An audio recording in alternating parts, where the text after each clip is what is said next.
안녕하세요. 트렌드 코리아 TV 구독자 여러분 안녕하세요. 저는 한다혜입니다. 오늘은 이혜원 박사님 모시고 최근에 또 달라진 트렌드를 한번 살펴보고자 하는데요. 요즘은 젊은층 사이에서 이 손으로 하는 그런 직업이나 자격증 취득이 굉장히 늘고 있다라고 하셨는데 오늘 주제도 손기술이라고요. 네, 맞습니다. 예전에 어르신들이 그런 말씀 많이 하셨어요. 기술 하나쯤은 꼭 배워둬라. 그쵸? 네, 그럼에도 불구하고요. 머리로 하는 일, 사무직이나 전문직 같은 것들이 아무래도 부가가치도 많이 높고요. 또 연봉도 높아가지고 모두가 그쪽만 바라봤던 건 사실입니다. 그런데 AI 시대가 오다 보니까요. 상황이 많이 달라졌죠. 그렇게 사무직이나 전문직들은 인공지능 기술들이 많이 대체를 하고 있고요. 또 창의적이라고 여겨졌던 일들까지도 전부 다 인공지능이 담당하는 일들이 많아졌습니다. 그러다 보니까요. 오히려 손으로 만드는 일, 기술 혹은 손맛, 손기술 이런 것들이 다시 주목을 받고 있습니다. 네, 굉장히 공감이 많이 되는데요. 그러면 구체적인 한번 현상과 사례로 좀 살펴보면 좋겠습니다. 네, 외국에서는요, 라이트 매뉴얼 워크라는 단어가 있다고 해요. 이제 네네. 가볍게 손으로 하는 일들인데요. 예를 들면 이제 바리스타, 투어 가이드, 반려동물 미용사 이런 것처럼 손으로 오랜 시간을 걸쳐서 하지 않는 그런 네. 일들인데요. 네. 이런 직업들에 젊은 분들이 많은 관심을 가지고 있다고 합니다. 그래서요, 원래 다른 일을 하다가도 이러한 직업으로 전환을 한다거나 혹은 부업으로 주말에 할 수 있는 투잡으로 선택하는 사례가 많이 증가하고 있다고 해요. 예를 들면 실리콘밸리 프로그래머였는데 오히려 고향으로 돌아가서 바리스타로서 카페에서 일하는 경우들도 있다고 합니다. 네. 한국에서도 좀 비슷한 사례들이 많을 것 같아요. 네. 최근에 통계를 보니까요. 2025년 기준으로 국가기술 자격증 취득자들이 젊은 층들이 따는 경우가 굉장히 많아졌다고 합니다. 예를 들면요. 지게차 운전, 아니면 한식 조리 기능사, 제빵 제과 기능사, 미용사 등이 있는데요. 이런 것들이 취업을 위해서 굉장히 중요한 것도 사실이에요. 하지만 그러한 직업군은 굉장히 좁고 시장이 넓지는 않았던 인상이 있었는데 오히려 이러한 자격증을 땀으로써 그것으로 인한 새로운 시장들을 열어가고 현대적인 의미의 이러한 직업들을 새롭게 살려가는 것들이 많이 있습니다. 이런 것들이 나의 손재주, 나에게 맞는 그런 작업 능력이기 때문에요.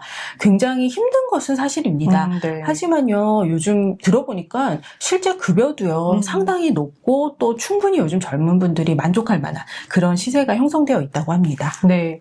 이게 최근에 이제 평생 직장이 없어지고 사실 이직과 또 다른 새로운 직장을 찾는 그런 일들도 많아지면서 이런 경향성들이 강해졌는데 AI 시대가 되면서 더욱더 이런 좀 현상들이 거세지고 있는 것 같습니다. 네, 맞습니다. 네, 특히 소도시에서도 이런 현상들이 좀 많이 포착되고 있다고요? 네, 요즘 소도시들은 제일 고민이 로컬을 어떻게 살릴까일 텐데요. 그러다 보니까 로컬에서 기존에 이루어졌던 전통적인 산업들, 도자기, 공예, 금속 세공, 이러한 직업들이 많이 주목을 받고 있고 수요가 많아지고요. 결국 이러한 직업들은 모두 수작업이거든요. 그러다 보니 젊은 분들이 소도시에 정착하기 위해서 이러한 직업들을 선택하는 경우가 많습니다. 특히요, 전통 염색 혹은 한옥 건축, 한지공예 이런 것들이 예전부터 있었던 기술들인데요. 이런 것들을 현대적으로 재해석한 직업들도 많이 인기가 있습니다. 거기다 더해가지고요. 아무래도 농업 쪽도 결국에는 손으로 내가 힘을 들여서 하는 일인데요. 단순히 농업을 하는 것이 아니라 거기다가 스마트 기술을 더해서 이 시대의 수작업으로 바꾸는 분들도 많으시고요. 문화해설사, 유적에서 문화해설을 하는 것도 단지 예전처럼 태정태세 문단세를 외우는 것이 아니라 지금 사람들의 입맛에 맞게 듣고 싶어하는 이야기를 해주고 단순히 문화해설만 하는 게 아니라 관련된 한옥, 수리 기능사 이런 것들을 같이 따시는 분들도 많다고 해요. 이런 것처럼 뉴미디어 시대에 내 손으로 무언가를 하고 그것으로서 내가 사회에 이바지하는 것 그리고 나의 지역에 이바지하는 것 그것이 굉장히 중요해지는 것 같습니다. 네, 이렇게 손으로 하는 일이 주목을 받는 이유가 또 무엇이 있을까요? 네, 아주 간단하게 말하면요. 내가 한 일의 결과물이 바로 내 눈앞에 보이기 때문입니다. 네, 중요하죠. 네, 아무래도 인공지능, 로봇 이런 기술들은요. 다 머릿속에서만 존재하다 보니까요. 내가 무슨 일을 했는지 내 눈앞에 나타나지는 않아요. 네. 그런데 여러 가지 공예, 요리 이런 것들은 내가 그 일을 하면 그 결과물이 내 눈앞에 나타나고 그것으로 다른 사람들이 어떻게 사용하느냐까지 눈으로 볼 수 있습니다. 그러다 보니까 성취감도 굉장히 많이 느껴지고요. 만족도 굉장히 높아집니다.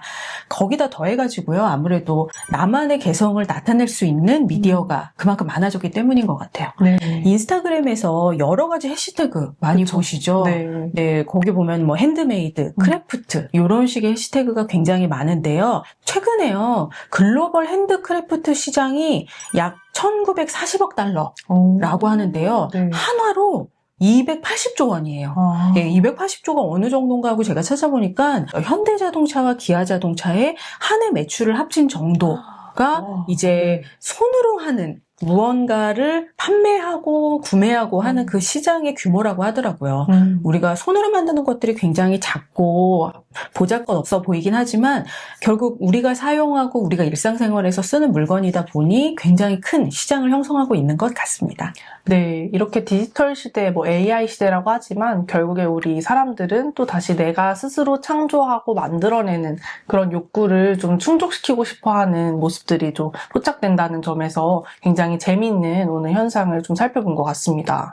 네, 마지막으로 혹시 이 손기술 관련해서 또 해주실 말씀이 있다면요? 네, 우리가 손으로 만든 무언가를 가지는 것이 우리 3차원적인 존재인 인간에게는 가장 중요한 것 같습니다.